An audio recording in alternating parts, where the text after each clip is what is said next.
Hello friends, welcome to Presidency Career Point, our PSC course. PSC course എന്ന് പറയുമ്പോൾ പ്രസിഡൻസിയെ സംബന്ധിച്ച് നമുക്കൊരു പുതുമയുള്ള കാര്യമല്ല. നമ്മുടെ കേരളത്തെ സംബന്ധിച്ച് എല്ലാവരും ആഗ്രഹിക്കുന്ന ഒരു കാര്യമാണ് നാട്ടിലൊരു ജോലി വേണം. എസ്പെഷ്യലി ഈ കോവിഡ് ടൈമിലൊക്കെ അത് എല്ലാവർക്കും അറിവുള്ള കാര്യവുമാണ്. നാട്ടിലൊരു ജോലിയുടെ ആവശ്യകതയുണ്ട്. അപ്പോൾ തീർച്ചയായിട്ടും നമ്മൾ വിചാരിച്ചാൽ നടക്കാത്ത കാര്യങ്ങളൊന്നുമില്ല. പക്ഷെ എന്താ വേണ്ടത്? നമുക്ക് നല്ലൊരു ഗൈഡൻസ് വേണം. നമ്മൾ ഡെഡിക്കേറ്റ് ചെയ്ത് വർക്ക് ചെയ്താൽ, അതായത് നമ്മളോടൊപ്പം നിന്നാൽ, നമ്മുടെ പ്രസിഡൻസിയുടെ ഇൻസ്ട്രക്ഷൻസ് നിങ്ങൾ അനുസരിക്കുകയാണെങ്കിൽ, കേൾക്കുകയാണെങ്കിൽ, അതനുസരിച്ച് വർക്ക് ചെയ്യാൻ തയ്യാറാണെങ്കിൽ തീർച്ചയായിട്ടും നിങ്ങൾക്ക് ജോലി കിട്ടും എന്ന് നമ്മൾ 10%, അതായത് 100%ഉം നിങ്ങൾക്ക് ഉറപ്പ് തരികയാണ്. അപ്പോൾ നമുക്ക് തീർച്ചയായിട്ടും എന്തൊക്കെയാണ്, ഞാൻ എടുക്കുന്ന ക്ലാസ് ഇംഗ്ലീഷാണ്. അപ്പോൾ ഇംഗ്ലീഷിനെ സംബന്ധിച്ച് പറഞ്ഞാൽ 20 മാർക്കിൻ്റെ ഒബ്ജക്റ്റീവ് ടൈപ്പ് ക്വസ്റ്റ്യൻസ്, മൾട്ടിപ്പിൾ ചോയ്സാണ്. അങ്ങനെയാണല്ലോ നമ്മുടെ ക്വസ്റ്റ്യൻ. അപ്പോൾ നമുക്ക് ഓപ്ഷനുണ്ട്. ഏകദേശം ഒരു ധാരണയുണ്ടെങ്കിൽ നമുക്ക് കറക്റ്റ് ആൻസർ എഴുതാൻ പറ്റും. ശരിയാണല്ലോ? നിങ്ങൾക്ക് അറിവുള്ളവരല്ലേ, കുറച്ച് പക്വതയുള്ള കുട്ടികളാണല്ലോ എല്ലാവരും. അപ്പോൾ നമ്മൾ ഇംഗ്ലീഷിൻ്റെ സത്യത്തിൽ ഒരു ഫോറിൻ ഭാഷയാണെങ്കിലും ലാംഗ്വേജിനകത്ത് നമുക്കൊരു അവയർനെസ് വേണം. എല്ലാവരും ഒരു ധാരണ കംപ്ലീറ്റ് ഗ്രാമറാണെന്നാണ്. പക്ഷെ ഗ്രാമർ മാത്രമല്ല, അതിനകത്ത് വൊക്കാബുലറി, വാക്കുകളുടെ യൂസ്, സ്പെല്ലിങ് ചോദിക്കാറില്ലേ, വേർഡ് മീനിങ് ചോദിക്കാറില്ലേ, സിനോണിം എന്ന് പറഞ്ഞിട്ട്, ഓപ്പോസിറ്റ്, ആൻറ്റോണിം, അത് ചോദിക്കാറില്ലേ, വൺ വേർഡ് സബ്സ്റ്റിറ്റ്യൂഷൻ, ഒറ്റ വാക്കിൽ. ഇപ്പോൾ നമുക്ക് പറയാം ചില വാക്കുകൾ, ഇപ്പം വെറ്ററൻ എന്നൊരു വാക്ക്, ഇപ്പോൾ EMS അല്ലെങ്കിൽ കരുണാകരൻ, ഇവരൊക്കെ വെറ്ററൻ പൊളിറ്റീഷ്യൻ എന്നൊക്കെ പറയുന്ന വാക്കില്ല, അതിന് എക്സ്പീരിയൻസ്ഡ് പേഴ്സൺ, അയാളാണ് വെറ്ററൻ എന്ന് പറയുന്നത്. അപ്പോൾ ഓംനി പൊട്ടൻ്റ് എന്ന് ദൈവത്തിന് പര്യായമായിട്ട് നമ്മൾ പറയാറുണ്ട്. Omnipotent, omnipresent, omniscient. Omniscient means all seeing, എല്ലാം കാണുന്നവൻ. Omnipotent means all present, എല്ലായിടത്തും വ്യാപിച്ചിരിക്കുന്നവനെ ഓംനി പ്രസൻറ്റ് എന്ന് പറയും. പൊട്ടൻ്റ് എന്ന് വെച്ചാൽ പവർഫുൾ. അപ്പോൾ omniscient, omnipotent, omnipresent, these words are using for God, അല്ലേ? അതേപോലെ നമ്മൾ ബാച്ചുലർ, സ്പിൻസ്റ്റർ എന്നുള്ള വാക്കുകൾ, വിഡോവർ എന്നുള്ള വാക്ക്, അങ്ങനെ എത്രയോ വാക്കുകളുണ്ട്. One word substitution. അപ്പോൾ one word substitution, synonym, antonym, vocabulary, പിന്നെ ഇത് കൂടാതെ ഫോറിൻ വേർഡ്സ് എന്നുള്ളത് അബ് ഇനിഷ്യോ. ആ അബ് ഇനിഷ്യോ എന്ന് കേൾക്കുമ്പോൾ നമുക്കറിയാം നമ്മുടെ ഭാഷയിലുള്ള വാക്കല്ല, അല്ലല്ലോ. അപ്പം മറ്റൊരു ഭാഷ നിർത്തി ഇൻ ദ ബിഗിനിങ് എന്നല്ലേ വാക്ക്. ഇപ്പം നിങ്ങൾ ആദ്യം പഠിച്ച നിങ്ങളുടെ സ്കൂള്, അപ്പോൾ നമ്മൾ ബൗണ്ടിഫുൾ മദർ എന്നുള്ളതിന് പകരം നമ്മൾ പറയുന്ന ഒരു ഫോറിൻ വാക്കുണ്ട്. നിങ്ങളൊന്ന് ആലോചിച്ച് നോക്കുക, എന്തായിരിക്കും ബൗണ്ടിഫുൾ മദർ ആദ്യത്തെ കലാലയത്തിന് പറയുന്നത്. അതേപോലെ നിങ്ങൾ അലുമിനി എന്നുള്ള വാക്ക് ഉപയോഗിക്കാറുണ്ട്. അലുമിനി, ഓൾഡ് സ്റ്റുഡൻറ്, അത് ഇംഗ്ലീഷ് ഭാഷയിലുള്ള വാക്കല്ലല്ലോ. അതേപോലെ ബോൺ ഹോമി എന്നുള്ളൊരു വാക്ക് ഇടയ്ക്ക് പത്രത്തിൽ കണ്ടതാണ്. 2 രാഷ്ട്രീയ പാർട്ടികൾ, the bonhomie between Janata Dal and CPM എന്ന് പറഞ്ഞുകൊണ്ട് ഒരു ഹിന്ദുവിൻ്റെ റിപ്പോർട്ട് ഉണ്ടായിരുന്നു. ഈ പത്രം വായിക്കും നിങ്ങൾ, ബോൺ ഹോമി എന്ന് വെച്ചാൽ എന്താ അർത്ഥം? അപ്പോൾ ബോൺ ഹോമി ഒരു ഔട്ട്സൈഡ് വാക്കാണെങ്കിലും നമ്മുടെ ഇവിടെ പത്രത്തിലൊക്കെ വരുന്നുണ്ട്. അപ്പോൾ ആ വാക്കിൻ്റെ അർത്ഥം ഗുഡ് നേച്ചർ, നല്ല സൗഹൃദം എന്നാണ്. കാരണം നിങ്ങളുടെ റെക്കോർഡ് ബുക്കുകൾ, +2-നൊക്കെ സയൻസ് എടുത്ത് പഠിച്ചവരുടെയൊക്കെ റെക്കോർഡ് ബുക്കിനകത്ത് എഴുതും സർട്ടിഫൈഡ് ആൻഡ് ബോണഫൈഡ് എന്ന് പറഞ്ഞ് എഴുതിയാണ് ടീച്ചേഴ്സ് സൈൻ ചെയ്യുന്നത്. Do you understand the meaning of bonafide? ബോണഫൈഡിൻ്റെ മീനിങ് ജെനുവിൻ എന്നാണ്, അല്ലേ? ബോണഫൈഡ് എന്നുള്ള ആ വാക്കിൻ്റെ പേര് ജെനുവിൻ എന്നാണ്. അതിൻ്റെ ഓപ്പോസിറ്റ് ഉണ്ട് മാലഫൈഡ്. അപ്പം അത് എന്തെങ്കിലും നിങ്ങൾ ക്രൂക്കഡ്നെസ്, മറ്റൊരാളുടെ കോപ്പി അടിച്ചതോ മറ്റൊരാൾ എഴുതി തന്നതൊക്കെ ആകുമ്പോൾ അങ്ങനെ പറയാം. അപ്പോൾ ഇങ്ങനെയുള്ള ഫോറിൻ വേർഡ്സും ഉണ്ട്. അപ്പോൾ ഗ്രാമർ മാത്രമാണോ പഠിക്കാനുള്ളത്? അല്ല. അപ്പോൾ തീർച്ചയായിട്ടും വളരെ ലളിതമായിട്ട്, വളരെ സിമ്പിളായിട്ട് കാര്യങ്ങൾ മനസ്സിലാക്കുക എന്നുള്ളതാണ് നമ്മൾ ഉദ്ദേശിക്കുന്നത്. Firstly we discuss about noun.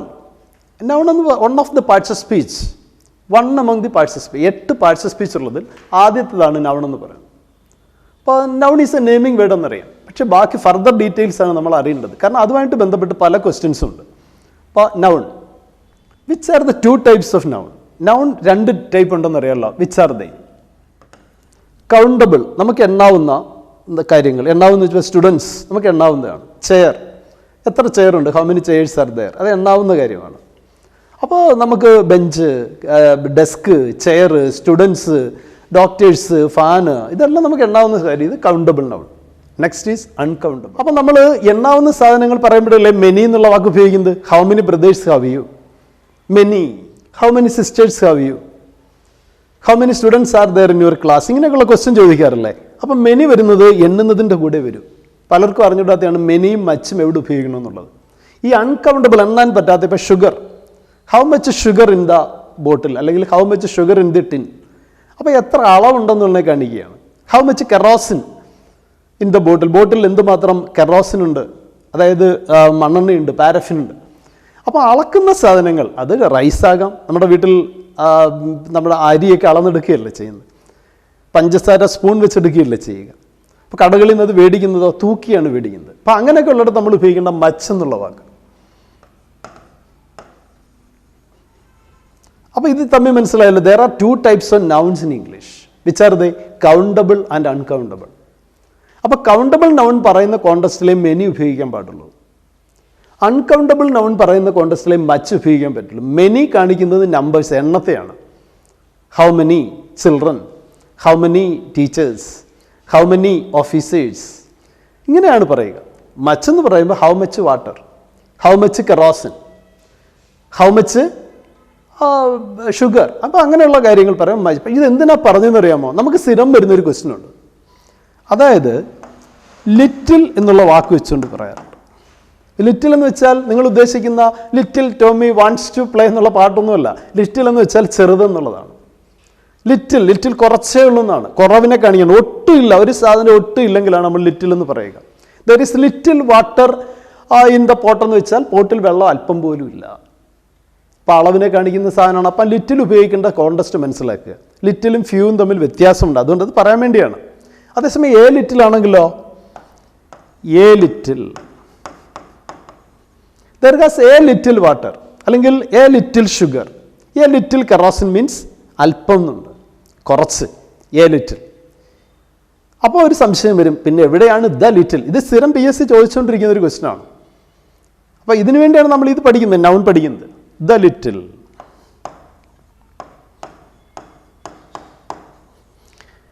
ഇപ്പോൾ ദ ലിറ്റിൽ എന്ന് വെച്ചാൽ there has a little sugar in the tin. ആ സെന്റൻസ് മനസ്സിലായല്ലോ. ടിന്നിൽ അല്പം പഞ്ചസാരയുണ്ട്. Mother has taken dash little sugar from it. അവിടെ നിങ്ങൾക്ക് തന്നിരിക്കുന്നു, PSC ഓപ്ഷൻ തന്നിരിക്കുന്നു, little, a few, a little, the little. നിങ്ങൾ എന്ത് എഴുതും? ലിറ്റിൽ എന്നുള്ള വാക്ക് തന്നിട്ടുണ്ട്, ദ ലിറ്റിൽ തന്നിട്ടുണ്ട്, എ ഫ്യൂ തന്നിട്ടുണ്ട്, വെറും ലിറ്റിലും തന്നിട്ടുണ്ട്. ലിറ്റിലും എ ലിറ്റിലും ദ ലിറ്റിലും കൂടാതെ എ ഫ്യൂവും തന്നിട്ടുണ്ട്. നിങ്ങൾ എന്തായിരിക്കും എഴുതുക? നിങ്ങൾ ചിലപ്പോൾ എഴുതും എ ലിറ്റിൽ എന്ന് തന്നെ എഴുതും. പക്ഷെ അതാണോ ശരി? ആകെ കൂടെ ടിന്നിൽ കുറച്ച് പഞ്ചസാരയുള്ളൂ, അത് തന്നിട്ടുണ്ട്. There has a little sugar in the tin. അടുത്ത സെൻറ്റൻസ് എന്താ? Mother has taken dash little sugar from it. അപ്പോൾ ഒരു പ്രാവശ്യം പറഞ്ഞു കഴിഞ്ഞു ആകെ കൂടെ പഞ്ചസാര കുറച്ചേ ഉള്ളൂ. അത് ഇത്രയും, ഉള്ളത് എത്രയുണ്ടോ അത്രയും അമ്മ അതിൽ നിന്ന് അങ്ങ് എടുത്തു. അപ്പോൾ ഉള്ളതിനെ നമ്മളിപ്പോൾ ഒരു കാര്യം വീണ്ടും റിപ്പീറ്റ് ചെയ്യുമ്പോൾ ഉപയോഗിക്കുന്ന ഒരു ആർട്ടിക്കിൾ ഉണ്ടല്ലോ, അതാണ് ദ എന്ന് പറയുന്നത്. ദ ലിറ്റിൽ, ഉള്ളത് എത്രയുണ്ടോ അത്രയും. അപ്പോൾ അതാണ് ലിറ്റിലും ദ ലിറ്റിലും ഉള്ളതും തമ്മിലുള്ള വ്യത്യാസം. ഇപ്പോൾ ഒരു പ്രാവശ്യം നമ്മൾ പറഞ്ഞു കഴിഞ്ഞാൽ അവിടെ കുറച്ച് പഞ്ചസാരയുള്ളൂ, അതെത്രയുണ്ടോ അത്രയും. അപ്പം ഇവിടെ ദ ലിറ്റിൽ എന്ന് പറയുന്നത് ആ കോണ്ടസ്റ്റിലാണ്. പറഞ്ഞ് മനസ്സിലാവുന്നുണ്ടല്ലോ. ഇനി അവിടെയാണ് ഒരു വ്യത്യാസം, കുട്ടികൾക്ക് കൺഫ്യൂഷൻ. എന്തുകൊണ്ട് ഫ്യൂ ആയിക്കൂടാ? അത് ഒരു കാര്യം ഓർക്കുക, എണ്ണുന്ന കാര്യങ്ങൾ, എണ്ണിയെടുക്കാവുന്ന കാര്യങ്ങൾ ഒട്ടുമില്ലെങ്കിൽ വെറും ഫ്യൂ ഉപയോഗിക്കാം. ഇപ്പം there are few students in the class. Few students in the class. Sentence കണ്ടല്ലോ, there are few students in the class. അതിൻ്റെ അർത്ഥം എന്താ? there are no students. കുട്ടികളെ എണ്ണാവുന്ന കുട്ടികൾ ആരും തന്നെ ഇല്ല. എന്നാൽ there are a few students. ഞാനിവിടെ ഈ ഫ്യൂവിൻ്റെ സ്ഥാനത്ത് എ ഇട്ട് കൊടുത്തു. അവിടെ അർത്ഥം എന്താ? കുറച്ച് കുട്ടികളുണ്ട്. there are a few students. ഇന്ന് ബസ്സില്ലാത്തതുകൊണ്ട് എല്ലാ കുട്ടികളൊന്നും വന്നിട്ടില്ല, കുറച്ച് കുട്ടികൾ വന്നിട്ടുണ്ട്. അപ്പം there are a few students in the class. അവരുടെ കാര്യമാണ് നമ്മൾ പറയുന്നത്. അപ്പം ഞാനൊരു ക്വസ്റ്റ്യൻ ചോദിക്കാം. ഇപ്പം നമ്മൾ പറഞ്ഞു there are a few students in the class എന്ന് പറഞ്ഞു കഴിഞ്ഞു. അപ്പോൾ the students, those who are sitting in the class, the few students. പിന്നീട് നമ്മൾ അവരുടെ കാര്യം വീണ്ടും പറയുകയാണെങ്കിൽ അവരെക്കുറിച്ച് വീണ്ടും മെൻഷൻ ചെയ്യുകയാണെങ്കിൽ, ഒരു പ്രാവശ്യം പറഞ്ഞ് കുറച്ച് കുട്ടികളേ ഉള്ളൂ, the few students didn't bring their notes, അവരവരുടെ നോട്ട് കൊണ്ടുവന്നിട്ടില്ല. അല്ലെങ്കിൽ they didn't bring their text book, അവരവരുടെ ടെക്സ്റ്റ് ബുക്ക് കൊണ്ടുവന്നിട്ടില്ല. How the teacher will take the class then? ആകെ കൂടെ കുറച്ച് കുട്ടികളേ ഉള്ളൂ, ഉള്ളവരോ ടെക്സ്റ്റ് ബുക്കും കൊണ്ടുവന്നിട്ടില്ല. അപ്പോൾ നമുക്കറിയാം എങ്ങനെയാണ് പിന്നെ ടീച്ചർ ക്ലാസ് എടുക്കുക. അപ്പോൾ they have no intention to study, അവർക്ക് ഇൻറ്റൻഷൻ ഇല്ല എന്നുള്ളതാണ്. അപ്പം നമ്മൾ ഇങ്ങനെ ഒരു കാര്യം പറയും. ഇപ്പം നമ്മൾ ഡിസ്കസ് ചെയ്തത് എന്താണ് കൗണ്ടബിൾ നൗൺ, എന്താണ് അൺകൗണ്ടബിൾ നൗൺ. ആ ഒരു പോയിന്റ് മനസ്സിലായല്ലോ. There are 2 types of nouns in English. Which are they? Countable and uncountable noun. പിന്നെ നമ്മൾ എന്താ പഠിച്ചത്? നെക്സ്റ്റ് പോയിന്റ്, മച്ചും മെനിയും തമ്മിലുള്ള വ്യത്യാസം. മെനി ഉപയോഗിക്കുന്നത് കൗണ്ടബിൾ നൗണിനോടൊപ്പമാണ്. പല കുട്ടികൾക്കും സംശയമുള്ളൊരു മേഖലയാണ്. മച്ച് ഉപയോഗിക്കുന്നത് നമ്മൾ അളന്നെടുക്കുന്ന, തൂക്കിയെടുക്കുന്ന, കടകളിലൊക്കെ ചെന്ന് നമ്മൾ ഇപ്പോൾ നമ്മൾ എന്തെങ്കിലും സാധനങ്ങൾ, ഗ്രീൻ ഗ്രാമോ ബ്ലാക്ക് ഗ്രാമോ അല്ലെങ്കിൽ ഷുഗറോ മറ്റെന്തെങ്കിലും ചില്ലിയോ ഏത് സാധനം ആയിക്കോട്ടെ, കൊറിയാൻഡർ, മല്ലിയോ, ഏത് സാധനം വി ആർ ആക്ച്വലി മെഷറിങ്, തൂക്കിയാണ് ഇടിക്കുന്നത്, വെയിറ്റാണ്. അപ്പോൾ അത് മച്ചാണ് പറയുന്നത്, അളവിനെ കുറിച്ച് പറയുമ്പോൾ. പക്ഷെ നമ്മൾ എണ്ണിയെടുക്കും. നമ്മളിപ്പം ചെന്ന് ഒരു ടി വി വേണം എന്ന് പറയുന്നത്, ടി വികൾ വേണമെന്നല്ലല്ലോ പറയുന്നത്. I want a T V, ഒരു ടി വി വേണമായിരുന്നു. ബൾക്കായിട്ട് മേടിക്കുമ്പോൾ ടി വികൾ എന്ന് നമുക്ക് വേണമെങ്കിൽ ഉപയോഗിച്ചെന്നിരിക്കട്ടെ, പോട്ടെ. എന്നാലും എണ്ണിയാണ് മേടിക്കുന്നത്. കസേരകൾ, വീട്ടിലേക്ക് ഒരു 10 കസേര വേണം, അപ്പം എണ്ണം പറയുന്നുണ്ട് അവിടെ. അങ്ങനെ പറയുമ്പോൾ മെനി ഉപയോഗിക്കും. അപ്പം മച്ചും മെനി എന്തിനാ പറഞ്ഞെന്നറിയാമോ? ഈ മച്ച് ഉപയോഗിക്കേണ്ട കോണ്ടസ്റ്റിലാണ് ലിറ്റിൽ വരുന്നത് ആപ്ലിക്കേഷൻ. അത് ഒട്ടും ഇല്ലാത്തൊരു സാധനമാണെങ്കിൽ വെറും ലിറ്റിൽ. വെറും ലിറ്റിൽ എന്ന് വെച്ചാൽ there is little water in the pond എന്ന് വെച്ചാൽ ഒട്ടും വെള്ളമില്ല. ലിറ്റിൽ എന്ന് വെച്ചാൽ അല്പമുണ്ട്. അപ്പോൾ കുറച്ച് എന്നുള്ളതിനാണ് ലിറ്റിൽ. ഉള്ളത് എത്രയുണ്ടോ അത്രയും. ഹൗ മച്ച് ആസ് മച്ച്, അത്രത്തോളം. അതിൻ്റെ മൊത്തത്തിൽ കാണി ദ ലിറ്റിൽ. അല്ലാതെ കുറച്ചധികം വന്നു എന്നല്ല അത് ലിറ്റിൽ വരുമ്പോൾ. അപ്പോൾ ഇതേപോലെ ഫ്യൂവിൻ്റെ യൂസേജ്. വെറും ഫ്യൂ എന്ന് വെച്ചാൽ എണ്ണുന്ന കുട്ടികളോ കസേരകളോ മൊബൈൽ ഫോണുകളോ ഒട്ടും ഇല്ലെങ്കിൽ ഫ്യൂ. കുറച്ചുണ്ടെങ്കിൽ ഫ്യൂ. ഉള്ളത് എത്രയുണ്ടോ അത്രയും എന്നുള്ളതിന് ദ ഫ്യൂ. അപ്പോൾ 2 യൂസേജ് മനസ്സിലായല്ലോ. ഇതുമായി ബന്ധപ്പെട്ട് നമുക്ക് ഒരുപാട് ക്വസ്റ്റ്യൻസ് ഉണ്ട്. അപ്പം നൗണിൽ നിന്ന് പിന്നെന്തൊക്കെ വരും? ഇതാണ് നൗണിൻ്റെ ഒരു കാറ്റഗറി. അടുത്ത തന്നെ നമ്മൾ നൗണിനെ സംബന്ധിച്ച് ഇപ്പോൾ കൗണ്ടബിൾ ആൻഡ് അൺകൗണ്ടബിളാണ് ഞാനിപ്പോൾ പറഞ്ഞത്. ഇനിയുണ്ട് സിംഗുലർ ആൻഡ് പ്ലൂറൽ. എന്താ സിംഗുലർ ആൻഡ് പ്ലൂറൽ? വളരെ ഇമ്പോർട്ടൻ്റ് ആണ്. ഇപ്പോൾ നമ്മൾ ചില നൗണുകൾ, ഇപ്പോൾ ഫർണിച്ചേഴ്സ് എന്ന് പറയും, വി ബോറോഡ് സം ഫർണിച്ചേഴ്സ്. കറക്റ്റാണോ അത്? ഫർണിച്ചേഴ്സ് എന്ന് പറയാൻ തെറ്റല്ലേ? അപ്പോൾ നമ്മൾ ഫർണിച്ചർ എന്നേ പറയുള്ളൂ. Informations I got A lot of information എന്ന് പറയുന്നത് ശരിയാണോ? ഇൻഫർമേഷൻസ് എന്ന് പറയുന്നത് തെറ്റ്. പിന്നെ എന്താ പറയേണ്ടത്? ഇൻഫർമേഷൻ. ലഗേജസ് എന്ന് പറയുന്നത് ശരിയാണോ? We carried a lot of luggages, a bundle of luggages പറയുന്നത് ശരിയാണോ? ലഗേജ് എന്നേ പറയൂ. ബാഗേജസ് എന്ന് പറയുന്നത് തെറ്റാ, ബാഗേജ് എന്നേ പറയുള്ളൂ. Stationeries, I went to the shop to buy some stationeries, stationery എന്നേ പറയുള്ളൂ. അപ്പോൾ ഇങ്ങനെയുള്ള ഒരുപാട് വാക്കുകളുണ്ട്. ഇപ്പം നമ്മൾ അഡ്വൈസ് എന്ന് പറയുന്നു.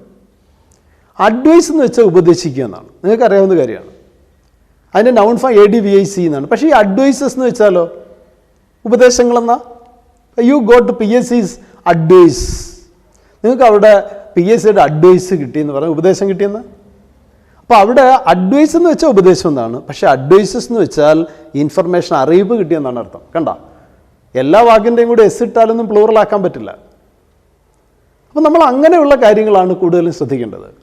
അപ്പോൾ ഈ നൗണുകൾ, ഫർണിച്ചർ എന്നുള്ളതിൻ്റെ പ്ലൂറൽ എന്താണ്? ഫർണിച്ചർ തന്നെയാണ്. സ്റ്റേഷനറീസ് എന്നുള്ളതിൻ്റെ പ്ലൂറൽ എന്താ? സ്റ്റേഷനറീസ് എന്ന് പറയില്ല, സ്റ്റേഷനറി എന്നേ പറയൂ. ലഗേജസ് എന്ന് പറയില്ല, ലഗേജ് എന്നേ പറയൂ. ബാഗേജസ് എന്ന് പറയില്ല, ബാഗേജ് എന്നേ പറയൂ. ഇൻഫർമേഷൻസ് എന്ന് പറയില്ല, ഇൻഫർമേഷൻ. ഇത് നമ്മൾ ഡീറ്റെയിൽ ആയിട്ട് കൊടുക്കും. അപ്പോൾ ഇങ്ങനെയുള്ള വാക്കുകൾ ചോദിക്കാറുണ്ട്. ഇനി നൗണിനെ നമുക്ക് അടുത്ത ഒരു കാറ്റഗറൈസേഷൻ ഉണ്ട്, അറിയാലോ എല്ലാവർക്കും. ഈ റീസെൻ്റായിട്ട് ചോദിച്ച ഒരു ചോദ്യം, കോപ്പർ എന്ന് തന്നിട്ട് ബിലോങ്സ് ടു ഡാഷ് നൗൺ എന്ന് പറയുന്നത്. കോപ്പർ എന്താണ്? അപ്പം നമ്മൾ ഏത് നൗണാണെന്ന് എഴുതും, നൗണിനെ കുറിച്ച് കറക്റ്റ് അറിഞ്ഞുകൂടാത്ത ഒരാൾ. അപ്പോൾ അതാണ് നമ്മൾ ഡിസ്കസ് ചെയ്യുന്നത്, ഏതൊക്കെ കാറ്റഗറിയിലുള്ള നൗണുണ്ട്. Proper noun. എന്താ proper noun? The name of all the institutions, all the people, all the materials. ഏത് സാധനം ആയിക്കോട്ടെ, എന്തോ ആയിക്കോട്ടെ, ഒരു ഇൻസ്റ്റിറ്റ്യൂഷൻ്റെ പേര്, നമ്മുടെ സ്ഥാപനം പ്രസിഡൻസി, പ്രോപ്പർ നൗണാണ്. പ്രസിഡൻസി നിങ്ങളുടെ യുവർ ഇൻഡിവിജ്വൽ നെയിം, രവി, അല്ലെങ്കിൽ ഫൗസിയ, അല്ലെങ്കിൽ മറ്റൊരു പേര് സുസ്മിത, ഇതെല്ലാം എന്തൊരു നൗണാണ്? അതെല്ലാം പ്രോപ്പർ നൗണാണ്. എൻ്റെ പേര്, ഐ ഹാവ് എ നെയിം, ആ പേര് പ്രോപ്പർ നൗണാണ്. അപ്പോൾ ഒരു പർട്ടിക്കുലർ ഇൻസ്റ്റിറ്റ്യൂഷനോ പർട്ടിക്കുലർ പ്ലേസിനോ ഒരു പർട്ടിക്കുലർ ഇൻഡിവിജ്വലിനോ ഉള്ള പേരിനാണ് എന്താ പറയുക? Proper noun. ഇപ്പം രണ്ടാമത്തെയോ കോമൺ നൗൺ.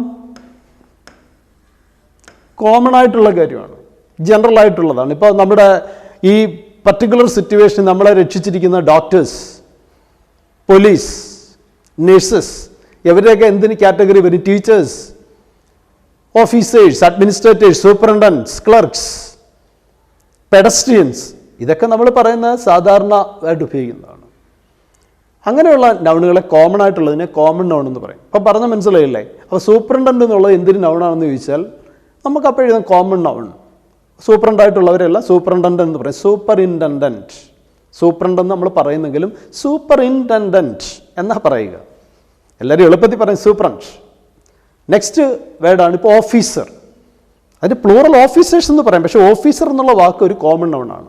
അഡ്മിനിസ്ട്രേറ്റർ, പ്രിൻസിപ്പൽ, ഇതെല്ലാം സ്റ്റുഡൻറ്റ്, ഇതെല്ലാം കോമൺ നൗണാണ്. അപ്പോൾ കോമൺ നൗൺ എന്താണെന്ന് മനസ്സിലായല്ലോ. ജനറലായിട്ട് പറയുക, അവിടെ പെണ്ണോ ആണെന്നുള്ള വ്യത്യാസമൊന്നുമില്ല. എഞ്ചിനീയർ, ഡോക്ടർ, വഴിനട യാത്ര, വൺ വേർഡാണ്. ആ കാൽനട യാത്രക്കാരൻ നമ്മൾ പറയുന്നതാണ് പെഡസ്ട്രിയൻ എന്നുള്ള വാക്ക്, കാൽനട യാത്രക്കാരൻ. അപ്പോൾ ഈ മൂന്നാമത്തെ ഒരു കാറ്റഗറി ക്വസ്റ്റ്യൻ വരുന്നതാണ്, സ്ഥിരം വരുന്നതാണ്. അടുത്ത PSCയുടെ നൗണുമായിട്ട് ബന്ധപ്പെട്ട ക്വസ്റ്റ്യൻ ആണ്. ഞാൻ പറഞ്ഞു ഫ്യൂ, ദ ഫ്യൂ നൗണുമായിട്ട് ബന്ധപ്പെട്ടതാണ്. അത് മുമ്പേ പറഞ്ഞു ലിറ്റിലിൻ്റെ കാര്യം പറഞ്ഞു, ഇതെല്ലാം നൗണുമായിട്ട് ബന്ധപ്പെട്ടതാണ്. ഇപ്പം നൗൺ എന്നുള്ള ഒരു ടോപ്പിക്കിൽ ഒരു ക്വസ്റ്റ്യൻ അല്ല ചോദിക്കുന്നത്, 4-5 ക്വസ്റ്റ്യൻ കിട്ടുമെന്ന് ഇപ്പോൾ മനസ്സിലാവുന്നുണ്ടല്ലോ. അടുത്ത കേട്ടോ, collective noun. You take any PSC question paper, you can see one among them, അതിലെ ഒരെണ്ണം ഈ കളക്റ്റീവ് നൗണുമായിട്ട് ബന്ധപ്പെട്ടതായിരിക്കും.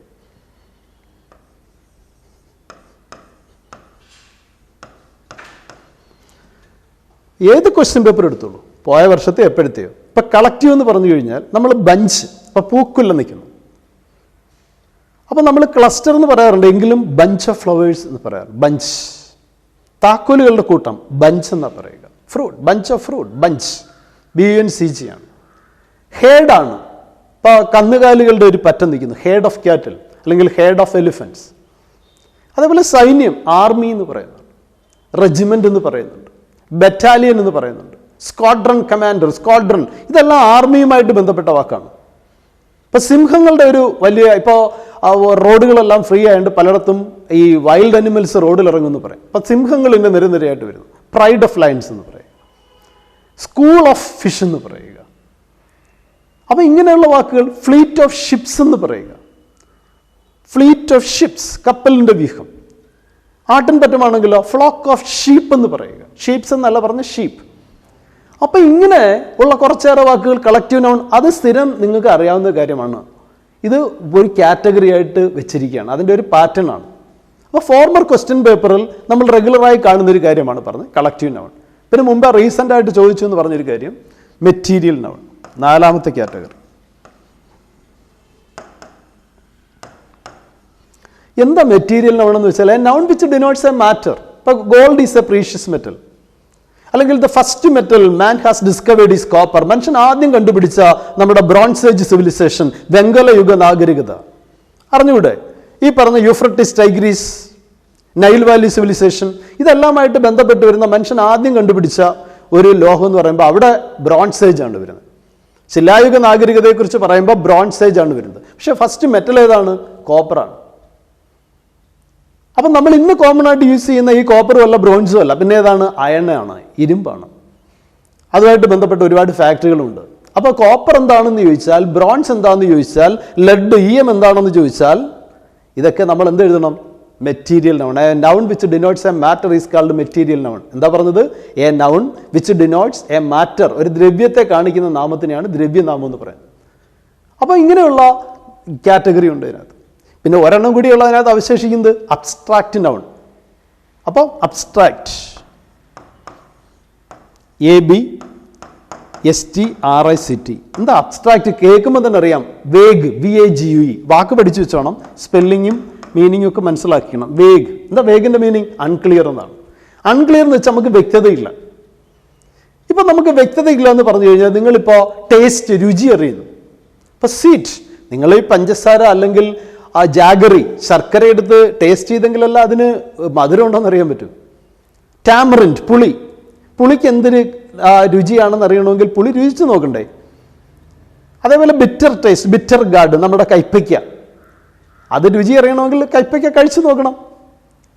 അപ്പോൾ ലവ് എന്താണ്, ബ്യൂട്ടി എന്താണ്, സ്നേഹമെന്ന് വെച്ചാൽ കാണാൻ പറ്റുന്നതല്ലേ, ബ്യൂട്ടി എന്താണ്, ഇങ്ങനെ നമുക്ക് കറക്റ്റായിട്ട് ഫ്രാഗ്രൻസ്, സുഗന്ധം, ഇതിനെയൊക്കെ നമ്മൾ എന്താ പറയുക, നമ്മൾ അനുഭവിച്ചറിഞ്ഞേ പറ്റത്തുള്ളൂ.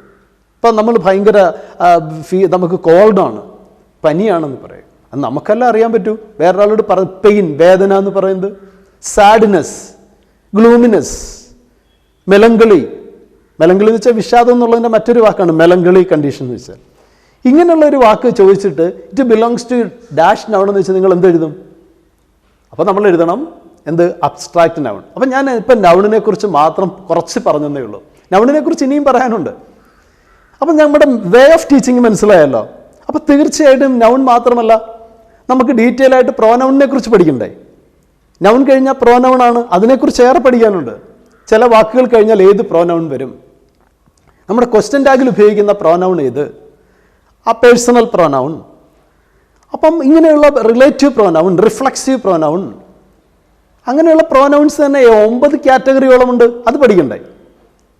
അഡ്ജക്റ്റീവ്, ഡിഗ്രീസ് ഓഫ് കമ്പാരിസൺ വരുന്നതാണ് അഡ്ജക്റ്റീവ്. അഡ്ജക്റ്റീവ്സ് ഓഫ് ക്വാളിറ്റി ഉണ്ട്, അഡ്ജക്റ്റീവ്സ് ഓഫ് ക്വാണ്ടിറ്റി ഉണ്ട്, അഡ്ജക്റ്റീവ്സ് ഓഫ് മാനർ ഉണ്ട്. അപ്പോൾ അതിൻ്റെ ഡീറ്റെയിൽ ആയിട്ട് പഠിക്കും. ഇതിപ്പോൾ 3 എണ്ണമായി പാർട്സ് ഓഫ് സ്പീച്ചിൻ്റെ. ഏതൊക്കെ? Noun, pronoun, adjective. ക്വാളിഫയർ ആയിട്ട് വരുന്ന വാക്കാണ് അഡ്ജക്റ്റീവ് എന്ന് പറയുന്നത്. അതാണ് ഡിഗ്രീസ്. അപ്പോൾ സ്ഥിരം നിങ്ങൾക്ക് അറിയാമല്ലോ, ഡിഗ്രീസ് ഓഫ് കമ്പാരിസൻ്റെ ഒരു ക്വസ്റ്റ്യൻ പെർമനൻ്റ് അല്ലേ, സ്ഥിരം ചോദിക്കാറുണ്ട്. പിന്നെ അത് കഴിഞ്ഞിട്ടാണ് ഏറ്റവും പ്രധാനപ്പെട്ട ടെൻസുമായി ബന്ധപ്പെട്ട കാര്യം. എന്തായിരിക്കും അത്? ഊഹിക്കാമല്ലോ എന്തായിരിക്കും ടെൻസുമായിട്ട് ബന്ധപ്പെട്ട്. നമ്മൾ ആദ്യം വെർബാണ്, വെർബിനെ ബേസ് ചെയ്താണ് ടെൻസ്, ടൈം എഴുതുന്നത്. How many types of verbs, അത് ഡീറ്റെയിൽ ആയിട്ട് പഠിക്കും. പ്രസന്റ് ടെൻസിൻ്റെ 4 ഫോംസ്, ഏതൊക്കെ കോണ്ടെക്സ്റ്റിലാണ് സിമ്പിൾ പ്രസന്റ് യൂസ് ചെയ്യുക, അതെങ്ങനെ നമുക്ക് ഓർത്തിരിക്കുക, അതിനുള്ള ക്വിക്കായിട്ടുള്ള മെത്തേഡ്സ്. അല്ലെങ്കിൽ present continuous, that is progressive tense രണ്ടാമത്തത്. പ്രസന്റ് പെർഫെക്റ്റ്, കംപ്ലീറ്റഡ് ആക്ഷൻ മൂന്നാമത്തത്. പ്രസന്റ് പെർഫെക്റ്റ് കണ്ടിന്യൂസ്, അത് 4 നമ്മൾ വളരെ സിംപ്ലിഫൈ ആയിട്ട് ഈസി വേ ടു റിമെമ്പർ. അതോടൊപ്പം തന്നെ പാസ്റ്റ് ടെൻസിൻ്റെ 4 form, simple past or past indefinite. First one നമ്മൾ അറിഞ്ഞിരിക്കേണ്ടതാണ്. കാഷ്വലി നമ്മൾ ഉപയോഗിക്കുമ്പോൾ കമ്മ്യൂണിക്കേഷനിലൊക്കെ ഉപയോഗിക്കുന്ന സിമ്പിൾ പാസ്റ്റ് ആണ്.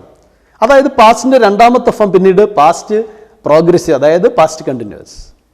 മൂന്നാമത്തത് പാസ്റ്റ് പെർഫെക്റ്റ്. അതിന് ചില റൂളുള്ളതാണ്. സിമ്പിൾ പാസ്റ്റും പാസ്റ്റ് പെർഫെക്റ്റ് ഉപയോഗിക്കേണ്ട ചില കോണ്ടസ്റ്റ് ഉണ്ട്. അതിന് ചില ക്വിക്കായിട്ടുള്ള വഴികൾ നമ്മൾ കൊടുക്കും. അപ്പം കുട്ടികൾക്ക് ക്വസ്റ്റ്യൻ പേപ്പർ കണ്ടാൽ പെട്ടെന്ന് പിടികിട്ടും. Past perfect continuous. മൂന്നാമത്തെ കാറ്റഗറി ഫ്യൂച്ചറിൻ്റെയാണ്.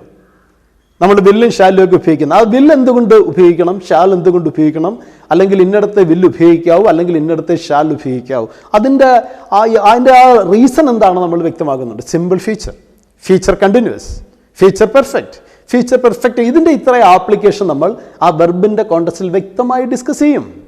അപ്പോൾ പിന്നെ ടെൻസ് നമ്മുടെ ലൈഫിലും നമ്മുടെ കുഞ്ഞുങ്ങൾക്ക് വരെ, ഇപ്പം മാരീഡൊക്കെ ആയിട്ടുള്ള ആൾക്കാരാണെങ്കിൽ കുട്ടികൾക്ക് വരെ പിൽക്കാലത്ത് പഠിപ്പിക്കാൻ അത് വളരെ ഉപയോഗിക്കും. നമുക്ക് ജോലി കിട്ടുക മാത്രമല്ല, ടെൻസ് കുട്ടികൾക്ക് 5ാം സ്റ്റാൻഡേർഡ് തൊട്ട് വേണ്ടതാണല്ലോ. ഇനി മറ്റൊരെണ്ണമാണ് അതുമായിട്ട് ബേസ് ചെയ്തിട്ടുള്ള പാസിവൈസേഷൻ. നമ്മൾ മലയാളത്തിൽ കർത്തരി പ്രയോഗം, കർമ്മണി പ്രയോഗം എന്നൊക്കെ പറയും. എന്നുവെച്ചാൽ കർത്താവിന് പ്രയോറിറ്റി കൊടുത്തുകൊണ്ടുള്ള ആക്റ്റീവ് വോയിസും കർമ്മത്തിന് പ്രാധാന്യം കൊടുത്തുകൊണ്ടുള്ള പാസീവ് വോയിസും. അത് എല്ലാ രീതിയിലുമുള്ള നമ്മൾ ഡിസ്കസ് ചെയ്യും ക്ലാസ്സിൽ. അപ്പോൾ അത് സ്ഥിരം ക്വസ്റ്റ്യൻ അല്ലേ. അപ്പോൾ ടെൻസിനെ ബേസ് ചെയ്തൊരു ക്വസ്റ്റ്യൻ വരും. ഓക്കെ, ശരിയാണല്ലോ. 2 ആക്റ്റീവ് വോയിസും പാസീവ് വോയിസും ബേസ് ചെയ്ത് എല്ലാ എക്സാമിനേഷനും ഓരോ ക്വസ്റ്റ്യൻ വരും. അപ്പോൾ ക്വസ്റ്റ്യൻ വരുന്ന വഴികളാണ് പറയുന്നത്. 20 ക്വസ്റ്റ്യൻ എവിടെ നിന്നൊക്കെയാണ് വരുന്നതെന്നാണ് പറഞ്ഞുകൊണ്ടിരിക്കുന്നത്. അടുത്ത direct and indirect, permanent question അല്ലേ. ഡയറക്റ്റ് ആൻഡ് ഇൻഡയറക്റ്റ് 2 രീതിയിൽ എഴുതാമല്ലോ. സെൻറ്റൻസുകളെ ബേസ് ചെയ്ത്, സെൻറ്റൻസുകൾ എന്ന് പറയുമ്പോൾ അസർട്ടീവ് സെൻറ്റൻസിനെ ബേസ് ചെയ്തോ, ഇമ്പറേറ്റീവ് സെൻറ്റൻസിനെ ബേസ് ചെയ്തോ, ഇൻ്ററോഗേറ്റീവ് സെൻറ്റൻസിനെ ബേസ് ചെയ്തോ, എക്സ്ക്ലമേറ്ററി സെൻറ്റൻസിനെ ബേസ് ചെയ്തോ ചോദിക്കാം. ടെൻസിനെ ബേസ് ചെയ്തുള്ള ഇൻഡയറക്റ്റ് സ്പീച്ചും ഉണ്ട്, അതായത് റിപ്പോർട്ടഡ് സ്പീച്ച്. അപ്പോൾ ആ ഒരു കാര്യം ഞങ്ങൾ വളരെ സമയമെടുത്താണ് ഇവിടെ ഡിസ്കസ് ചെയ്യുന്നത്. അതിൻ്റെ എല്ലാം ഏതാണ്ട് 20 years questions we will discuss in the class room. നമ്മളിതിൻ്റെ എല്ലാ എക്സാമ്പിൾ തരുന്നതെല്ലാം പ്രീവിയസ് ക്വസ്റ്റ്യൻ പേപ്പറിലെ ക്വസ്റ്റ്യൻസ് ആണ്. അതാണ് PSCയുടെ ഒരു സ്വഭാവം. നിങ്ങൾക്കറിയാമല്ലോ, if you go through the previous question paper you will get A majority of the answers. They have A regular pattern. ആ pattern ഉണ്ട്. അപ്പം ഇതൊന്നും മാറ്റിയൊരു ചോദ്യം PSCക്ക് ചോദിക്കാൻ പറ്റില്ലല്ലോ. പിന്നെ വെർബ് കഴിഞ്ഞാൽ അടുത്ത ആരാ? പാർട്സ് ഓഫ് സ്പീച്ചിൽ ഓർമ്മിക്കുന്നുണ്ടോ? നൗൺ കഴിഞ്ഞു, പ്രോനൗൺ കഴിഞ്ഞു, അഡ്ജക്റ്റീവ് കഴിഞ്ഞു, വെർബ് കഴിഞ്ഞു. നെക്സ്റ്റ് വൺ, അഞ്ചാമത്തെ ആരാണ്? അയാളുടെ പേരാണ് ആഡ് വെർബ്. ആഡ് വെർബിനെ എങ്ങനെ ഫൈൻഡ് ഔട്ട് ചെയ്യാം? ഒരു സെന്റൻസിൽ ആഡ് വെർബിൻ്റെ ആപ്ലിക്കേഷൻ ഇവിടെ. ഇപ്പോൾ ഓഫൺ എന്നുള്ള വാക്ക്, റയർലി, ബെയർലി എന്നുള്ള വാക്ക്, സംടൈംസ് എന്നുള്ള വാക്ക്, ഇതൊക്കെ ആരാ? ക്വാളിഫയേഴ്സ് ആണ്. അപ്പോൾ ആഡ് വെർബ് ഏതൊക്കെ രീതിയിൽ എവിടെയൊക്കെ അപ്ലൈ ചെയ്യാം? ഇപ്പോൾ വെർബായി, ആഡ് വെർബായി. ഇപ്പോൾ 5 ആയല്ലോ. Noun, pronoun, adjective, verb, add verb. ഇനി അടുത്ത കാറ്റഗറി ആരാ? പെർമനന്റ് ക്വസ്റ്റ്യൻ അല്ലേ, സ്ഥിരം ചോദിക്കുന്ന ഒരു ചോദ്യമല്ലേ, പ്രിപ്പോസിഷൻ. എന്താ പ്രിപ്പോസിഷൻ? ഒരു കണക്ടറാണ് അല്ലേ, ഡിറ്റർമിനറാണ്, ബന്ധിപ്പിക്കുന്ന സാധനമാണ്. അപ്പോൾ ഒരു കുട്ടി സ്കൂളിലേക്ക് പോകുന്നു. He goes to school. ഞാൻ നിന്നെ ബസ് സ്റ്റാൻഡിൽ കാത്തു നിൽക്കും. I will wait you at the bus stand. They reach the railway station in time. ഇപ്പം നമ്മുടെ കൊച്ചി പോലെയുള്ള ഒരു മെട്രോപൊളിറ്റൻ സിറ്റി തരുന്നു, ലണ്ടൻ പോലെയുള്ള ഒരു മെട്രോപൊളിറ്റൻ സിറ്റി തരുന്നു. നിങ്ങൾ ഏത് പ്രിപ്പോസിഷൻ എഴുതും? നമ്മളതിൻ്റെ ക്യുക്ക് വഴികൾ പറയും. ഒരു കവർ ചെയ്ത വണ്ടിയിൽ ഇരിക്കുന്നു പോകുമ്പോൾ ഏത് പ്രിപ്പോസിഷൻ ഉപയോഗിക്കും? ബൈക്കിലോ സ്കൂട്ടറിലോ പോയാൽ ഏത് പ്രിപ്പോസിഷൻ ഉപയോഗിക്കും? ബൈക്കിൽ പോയാൽ നമ്മൾ ഓൺ ദ ബൈക്ക് എന്ന് പറയും. പക്ഷെ കവർ ചെയ്ത വണ്ടിക്കകത്ത് പോയാലോ ഇന്ന കാർ, ഇന്ന ബസ് എന്നേ പറയും. പക്ഷെ ആരോടും എപ്പോഴും പറയാം ഓൺ ദ വേ. അതിൻ്റെ കോണ്ടസ്റ്റ് പെട്ടെന്ന് ഐഡൻറ്റിഫൈ ചെയ്ത് പ്രിപ്പോസിഷൻ അപ്ലൈ ചെയ്യാനുള്ള എളുപ്പ വഴികൾ നമുക്ക് ചില വളരെ എളുപ്പത്തിൽ എഴുതാവുന്ന ചില ഞുറുക്ക് വഴികളുണ്ട്, കുറുക്ക് വഴികളെന്ന് പറയാം. അത് വളരെ സിമ്പിളായിട്ട് നമ്മൾ പറഞ്ഞു കൊടുക്കും പ്രിപ്പോസിഷൻ. അപ്പോൾ പിന്നെ പ്രിപ്പോസിഷൻ്റെ കാര്യത്തിൽ പേടിക്കണ്ട. പിന്നെയാണ് എല്ലാവർക്കും ടഫ് എന്ന് പറയുന്ന മെയിൻ ഗ്രാമർ എന്ന് പറഞ്ഞാൽ കൺജങ്ഷൻ വരുന്നത്. Both and, so that, such as, no sooner than, as soon as, hardly, scarcely വെച്ച് വരുന്നത്, ഇഫ് ക്ലാസ്, ഇങ്ങനെയൊക്കെയുള്ള പാസേജ്. അത് 1 by 1 ആയിട്ട്. ഇപ്പം നമ്മൾ ഈ ക്ലാസ് കഴിഞ്ഞാൽ നമ്മൾ പ്രീവിയസ് ടൈമിൽ ക്വസ്റ്റ്യൻ പേപ്പർ എടുത്തിട്ട് ഇതിനകത്ത് ഇത് ഓരോന്നും എങ്ങനെ അപ്ലൈ ചെയ്തിരിക്കുന്നു, ഇനഫ് എങ്ങനെ ഒരിടത്ത് അപ്ലൈ ചെയ്യുന്നു, ഇനഫ് എവിടെയാണ് ഉപയോഗിക്കേണ്ടത്, നൗൺ വന്നാൽ അതിൻ്റെ മുന്നിലാണോ പിന്നിലാണോ. ഇപ്പോൾ the hall is spacious, it can be accommodate more than 50 people എന്ന് എഴുതിയാൽ സ്പേഷ്യസ് എന്നുള്ളത് അവിടെ ഒരു നൗണായിട്ട് കൊടുത്തിരിക്കുകയാണ്. The hall is enough spacious എന്നല്ലേ പറയേണ്ടത്. അപ്പം നൗണിന് മുമ്പിൽ ഇനഫ് ചേർക്കണം. എന്നാൽ മറ്റൊരു അഡ്ജക്റ്റീവ്, നാമവിശേഷണം, ഒരു ക്വാളിഫയർ ആണെങ്കിൽ അതിന് ശേഷം ചേർക്കണം. അപ്പം ഇനഫ് എവിടെയാണ് നിങ്ങൾക്ക് ക്വസ്റ്റ്യൻ പേപ്പർ കണ്ടാൽ അറിയാം. അതേപോലെ ഒരു സെൻറ്റൻസിൽ ഓൾറെഡിയോ ജസ്റ്റോ വന്നാൽ ആ സെൻറ്റൻസിനകത്ത് അതിൻ്റെ പൊസിഷൻ എവിടെയാണ്? പലപ്പോഴും 4 സെൻറ്റൻസ് വരും, അതിൽ ഒരെണ്ണം മാത്രമേ കറക്റ്റ് കാണൂ. നിങ്ങൾക്ക് ഓപ്ഷൻ ഉണ്ടല്ലോ, ഞാൻ പറഞ്ഞല്ലോ തുടക്കത്തിൽ ഒബ്ജക്റ്റീവ് ടൈപ്പ് ക്വസ്റ്റ്യൻ ആണെന്ന്. അപ്പോൾ ആ എവിടെയാണ് ആൾറെഡി കറക്റ്റ് വരേണ്ടത് അതിൻ്റെ പൊസിഷൻ നമ്മൾ പറഞ്ഞു കൊടുക്കും. അങ്ങനെ കൺജങ്ഷൻസ് ഏതൊക്കെയുണ്ടാകും, അൺലെസ്സോ, അണ്ടിലോ, ഇൻ കേസോ, എല്ലാം നമ്മൾ വളരെ ഡീറ്റെയിൽ ആയി പ്രീവിയസ് ക്വസ്റ്റ്യൻ പേപ്പറിലൂടെയാണ് നമ്മൾ ഡിസ്കസ് ചെയ്യുന്നത്. പിന്നെ ഏറ്റവും ഒടുവിലാണ് കൺജങ്ഷൻ. കൺജങ്ഷൻ കഴിഞ്ഞു ഇൻ്റർജെക്ഷൻ, വ്യാക്ഷേപകം. അതുമായിട്ട് ബന്ധപ്പെട്ട് കൂടുതൽ ക്വസ്റ്റ്യൻ വരുന്നില്ലല്ലോ. ഒപ്പം തന്നെ one word substitution, phrasal verb, idioms. ഇപ്പം make the hay while the sun shines, prevention is better than cure, a stitch in time saves 9, Rome is not built on a day, a rolling stone gathers no moss. ഇങ്ങനെ ഒരുപാട് കാര്യങ്ങൾ കിടക്കുകയാണ്. Phrasal verb എന്ന് വെച്ചാൽ a verb with a preposition. ഇപ്പം നിങ്ങൾ നമ്മുടെ prime minister Narendra Modi Israeli prime മിനിസ്റ്ററിനെ സന്ദർശിച്ചു.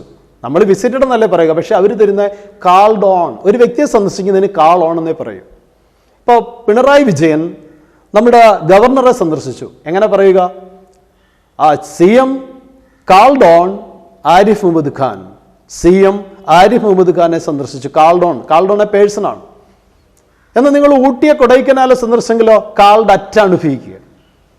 ഇപ്പോൾ ഏതെങ്കിലും ഒരു രാഷ്ട്രീയ സംഘടന ഒരു സമരത്തിന് ആഹ്വാനം ചെയ്തെങ്കിലോ കാൾ ഫോർ ആണ്. ഇപ്പോൾ ഒരു സമരം പിൻവലിച്ചെങ്കിലോ കാൾ ഓഫ് ആണ്. അപ്പോൾ കാൾ എന്നുള്ള വാക്കിൻ്റെ കൂടെ ഫോർ ചേർത്താൽ ആഹ്വാനം ചെയ്തു, പിൻവലിച്ചാൽ ഓഫ്. ഞാൻ ഒരു എക്സാമ്പിളേ പറഞ്ഞോളൂ. ഇങ്ങനെയുള്ള ഒരു 60-ലധികം നമ്മൾ പറഞ്ഞു തന്നാൽ അതിൽ നിശ്ചയമായിട്ട് ഏതെങ്കിലും നിങ്ങൾക്ക് കിട്ടുമെന്ന് ഉറപ്പാണല്ലോ, ഏതെങ്കിലും പരീക്ഷയ്ക്ക് എഴുതാം. അപ്പോൾ ഫ്രേസൽ വെർബ് നമ്മൾ ഇങ്ങനെ പറഞ്ഞു പഠിപ്പിക്കും, അതിൻ്റെ ആപ്ലിക്കേഷനും പഠിപ്പിക്കും. അപ്പോൾ വൺ വേർഡ് സബ്സ്റ്റിറ്റ്യൂഷൻ നേരത്തെ പറഞ്ഞുകൊണ്ട് ഞാൻ ഇനി അത് മെൻഷൻ ചെയ്യുന്നില്ല. പിന്നെ സ്പെല്ലിംഗ് എന്ന് വെച്ചാൽ നമ്മൾ ഫെമിലിയർ ആയി, അതിനുവേണ്ടി നമ്മൾ ഓരോ ദിവസവും ഒരു 5-10 നമ്മുടെ വേർഡ്സ് നമ്മുടെ ക്ലാസ്സിൽ തന്നെ തരും. അതെല്ലാം പ്രീവിയസ് ക്വസ്റ്റ്യൻ പേപ്പറിലെ ക്വസ്റ്റ്യൻ. അപ്പോൾ അതിൽ ഏതെങ്കിലും ഇല്ലെങ്കിൽ പുതിയ വാക്കുകളും തരും.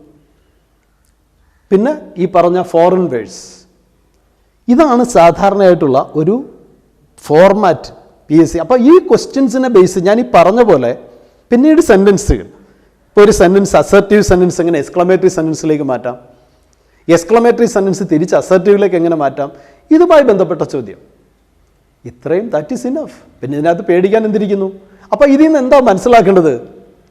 നമ്മൾ ഇത്രയും എവിടത്തെയെങ്കിലും മൊത്തത്തിൽ അരമണിക്കൂർ കൊണ്ടോ 1 മണിക്കൂർ കൊണ്ടോ 5-6 ക്വസ്റ്റ്യൻ പേപ്പർ എടുത്ത് വെച്ച് ഇത്രയും പഠിച്ചാൽ മതി എന്ന് പറഞ്ഞാൽ നിങ്ങൾക്ക് PSC കിട്ടില്ല. പക്ഷെ our method is entirely different from the traditional method of teaching. We are taking the portion very deeply. Any student who wishes to study this, they can easily understand each and every topic. If they have any doubt, they can raise it on the time itself. ഇപ്പോൾ തന്നെ നമ്മുടെ ഈ പറഞ്ഞ നമ്മുടെ ഈ online class പോലും നിങ്ങൾക്ക് എന്തെങ്കിലും സംശയമുണ്ടെങ്കിൽ ഞങ്ങളെ വിളിച്ച് ചോദിക്കാനുള്ള ഓപ്ഷനുണ്ട്. ഞങ്ങളത് കറക്റ്റായിട്ട് പറഞ്ഞു കൊടുക്കുകയും ചെയ്യും. പല ഓൺലൈൻ ക്ലാസ്സിൻ്റെ ഒരു കുഴപ്പം അതാണ്. They couldn't get enough opportunity for clarifying their doubt. But here, PSC students, നമ്മുടെ ലൈഫിന് വേണ്ടിയാണ്, ജീവിതത്തിൽ ഒരു തൊഴിൽ കിട്ടാൻ വേണ്ടിയാണ്. അവിടെ പ്രസിഡൻസിയുടെ ഉദ്ദേശം എന്ന് പറഞ്ഞാൽ നോട്ട് ടു ഏൺ മണി, വർഷങ്ങളായിട്ടുള്ള ഇൻസ്റ്റിറ്റ്യൂഷനാണ്, പണം സമ്പാദിക്കുക എന്നുള്ളത് മാത്രമല്ല. എത്രയോ കുട്ടികൾ ബാങ്കിലും മറ്റു മേഖലകളിലും വർക്ക് ചെയ്യുന്നു, നിങ്ങൾ അന്വേഷിച്ചോളൂ. തൃശ്ശൂരും വടക്കാഞ്ചേരിയിലും എരുമപ്പെട്ടിയിലും തൊടുപുഴയിലും അങ്ങനെ എത്ര സ്ഥലങ്ങളിൽ നമ്മൾ ബ്രാഞ്ചുകൾ വർക്ക് ചെയ്യുന്നതാണ്. അങ്ങനെ ഏറ്റവും ഡെവലപ്ഡ് ആയ കേരളത്തിലെ ഒരു ഇൻസ്റ്റിറ്റ്യൂഷനാണ് ഈ പ്രൊഫഷണൽ രംഗത്ത്, ഈ കരിയർ രംഗത്ത് ഏറ്റവും നല്ലൊരു ഇൻസ്റ്റിറ്റ്യൂഷനാണ് പ്രസിഡൻസി എന്ന് പറയുന്നത്. അപ്പം നിങ്ങൾക്ക് 100% വിശ്വസിക്കാം, വിശ്വസിച്ച് വരാം, അഡ്മിഷൻ എടുക്കാം. തീർച്ചയായിട്ടും നിങ്ങളും നമ്മളോടൊപ്പം നിന്നാൽ ഡെഫിനറ്റായിട്ട് ഒരു ജോലി കിട്ടും, അതിന് യാതൊരു സംശയം വേണ്ട. മാത്രമല്ല നമ്മുടെ English language and our vocabulary, our phonetics and our pronunciation, the present world English is very essential. English എന്ന ഗ്ലോബൽ ലാംഗ്വേജ് വളരെ എസെൻഷ്യൽ ആയ ഒരു കാലഘട്ടത്തിൽ കടന്നു പോകുമ്പോൾ ലാംഗ്വേജും കൂടി പഠിക്കുക അതിൻ്റെ ഇടയിലൂടെ. അപ്പോൾ ഒരു വെടിക്ക് 2 പക്ഷി എന്നുള്ള നിലയിലാണ്. Not only to learn PSC grammar, but also we must imbibe or acquire good language skill for communication skill. So, dear students, ഇനി ഒട്ടും വൈകരുത്. നമ്മുടെ ഓപ്പർച്യൂണിറ്റി എന്ന് പറഞ്ഞാൽ വളരെ റെയറാണ്. Utilise the opportunity. നിങ്ങൾ ഈ കിട്ടുന്ന അവസരം വളരെ ഫ്രൂട്ട്ഫുള്ളായി യൂട്ടിലൈസ് ചെയ്യണം എന്ന് മാത്രം പറയുന്നു. And if you join our institution, നിങ്ങൾ ഇൻസ്റ്റിറ്റ്യൂഷന് ജോയിൻ ചെയ്താൽ നിങ്ങൾക്ക് success, you can achieve success ഉറപ്പാണെന്ന് കൂടി പറഞ്ഞുകൊണ്ട് now I am concluding my discussion here. Okay, thank you all.